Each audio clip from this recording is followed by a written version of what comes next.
Welcome to Dude Foodie. We are in the fall spirit. We're in the fall mood. And we are going to be doing apple pie. Two-part series though. And the reason why we do that is we're going to make a basic pie crust in the beginning. Now, we might make pies again in the future, and to try to keep future videos a little bit tighter in time frame, we're just making a basic pie crust. So we'll refer back to this recipe in future recipes. It can be used for all the fruits you want to make pies out of, or all the non-fruits that you make pies out of.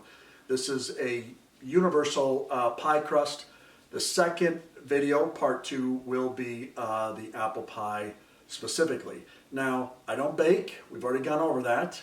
I bring in the babe of the house when we do baking. Far too complicated for me, far too exact. I don't have the patience for it, but we love apple pie. So I am going to go work the camera. Our cameraman is out today, so I'm going to go do that, and I'll turn it over to you. Give me that sunshine, sunshine. Give me them good times, good times.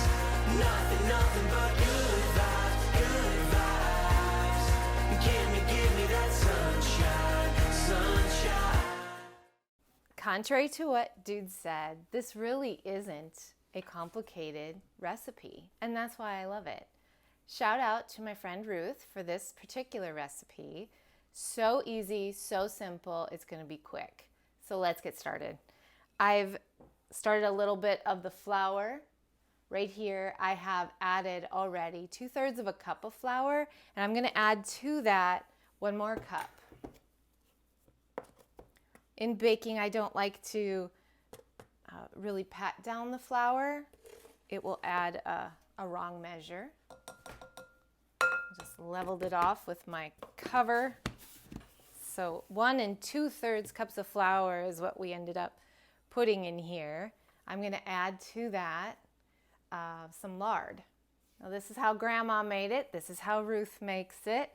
And this is how I've chose to make it because it gives me flaky crust.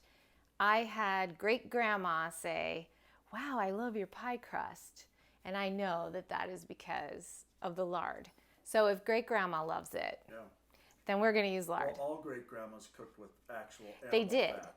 Right. They had the real deal. They didn't have the synthetic. Right. So I'm thankful to have it. We have made our lard. If you don't have lard, you can just buy it in the store.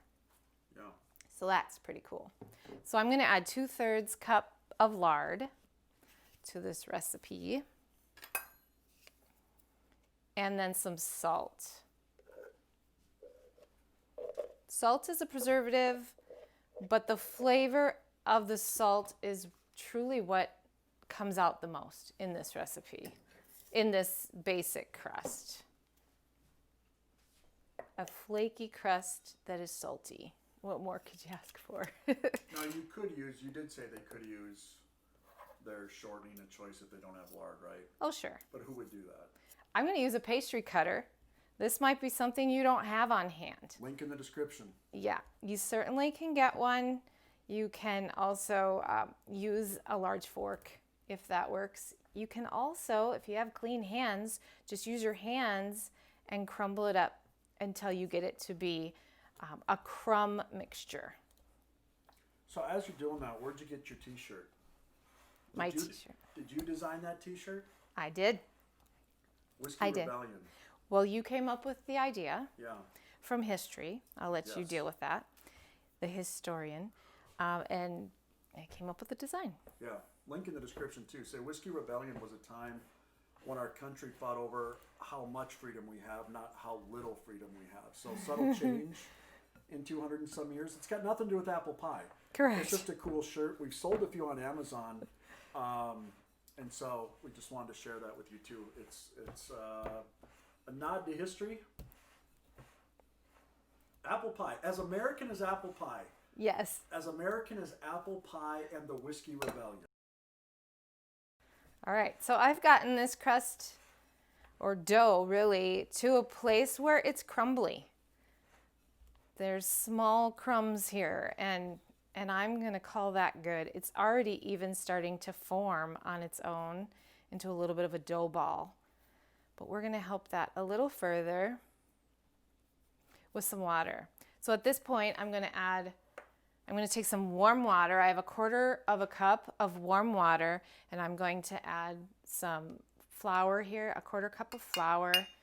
I'm going to make a little paste.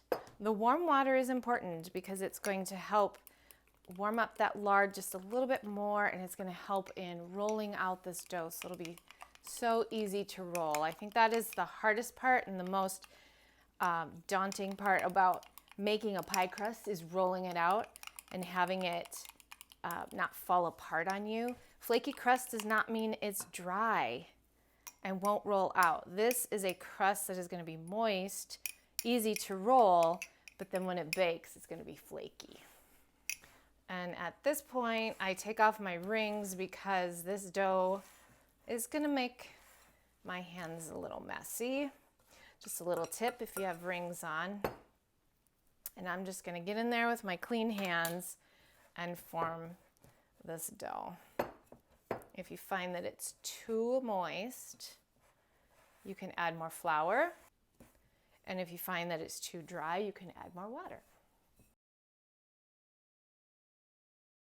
All right, so after working with this dough and getting this flour incorporated really well, I'm just kind of doing a process that's called kneading. This dough doesn't need to be kneaded, but it just helps incorporate that flour and warm up. The warmth of my hands is helping the lard just mix in really well.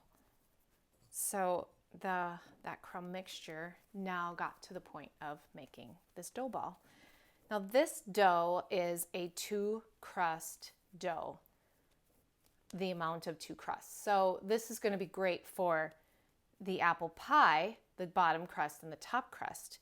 This will also be great if you're making 2 pumpkin pies. You could just Gross. You could have 2 crusts for the bottom of the pumpkin. So gross. Yes, another thing that dude doesn't care for.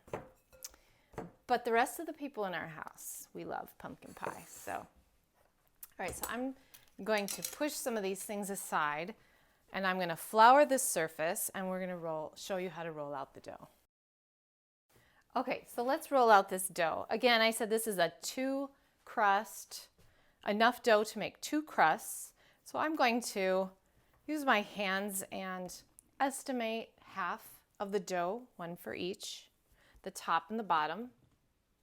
Sometimes if I'm really worried about the top being just perfect for that family gathering, I will make my top crust even a little bit bigger, the dough ball a little bit bigger. These actually look like they're probably about the same. I'm just going to make this for us, so I'm not too worried about it being perfect, picture perfect. So I'll take this dough and start with a circle, using my hands to get it going here. And to keep this dough from sticking to the counter, I'm going to roll it and then make sure the bottom is still floured. I'm just going to take my rolling pin, go back and forth a couple times, and then I'm going to double check that bottom, reflour the surface. It's good to go. And now I'm going to go in 1/4 turns. Just with my arms, I'm moving. As long as this dough is actually scooting around, getting itself larger, I'm not too worried about it sticking to the counter. But if yours isn't moving, go ahead and lift it up carefully and reflour that surface. See how it just stayed together? It is such a nice, moist crust. And I think that that's going to cover it. So I'm going to fold this in half and then fold it in half again. I'll take this pie plate and unfold it into the plate. Nice and easy. Now pie crust will shrink if you pull on it. So you just want to be careful. Lift it up, pat it into the pie plate. If this is just a 1 crust pie, like the pumpkin, you would take the time to make your crust look perfect, however you want to do that. And I'll touch on that in the second part of the series. If you're not making just a one crust, then we'll set it aside, get all the filling ready, and then roll out the second half. So the second half of the series will have the top crust. So that's it. That is your basic pie. Nice. Until next time. Until next time. God bless. Thanks for joining.